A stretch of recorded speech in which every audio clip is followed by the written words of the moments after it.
Today, we are going to cover the next 5 games for the Atari 2600 system. 11th on the list is Dig Dug. Coming in at 11 on our list for Atari 2600 is Dig Dug. Dig Dug was developed and published by Namco for arcades in 1982 in Japan. Atari released the arcade version in that same year in North America.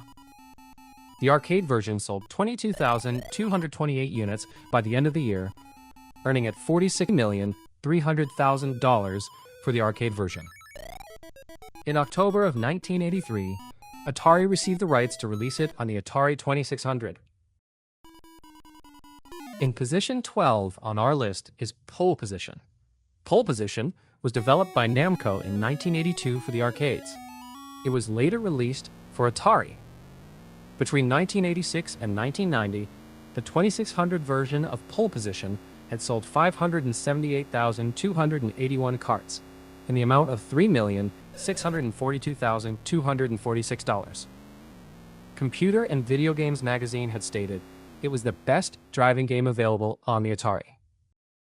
Moving along to number 13. Crystal Castles was developed and published by Atari for the arcades in 1983. The player controls Bentley Bear, who must collect gems located throughout trimetric projected rendered castles while avoiding enemies, some of whom are after the gems as well. The game was programmed by Franz Lanzinger, and his first game he had made. He had joined Atari in 1983 and was initially tasked with making a game like Asteroids.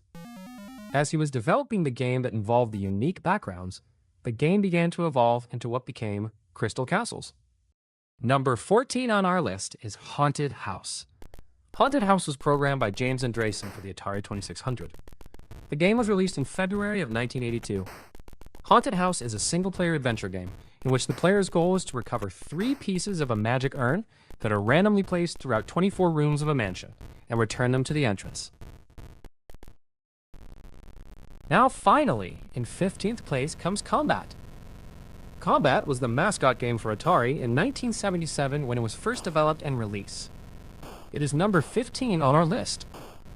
Even though Combat was pre-packaged with the Atari video game computer, as the game development progressed and the rebranding of the system went to the 2600. When the 5200 came onto the scene, Pac-Man was added to the package to help boost the sales of the system. I hope you enjoyed the game titles that we had went over today for the Atari 2600. Please stay tuned for upcoming videos dealing with the Atari console units. In each video, I will cover 5 games until the list is spent. Then, we will move on to the next console and review the games that were either made or ported to those units.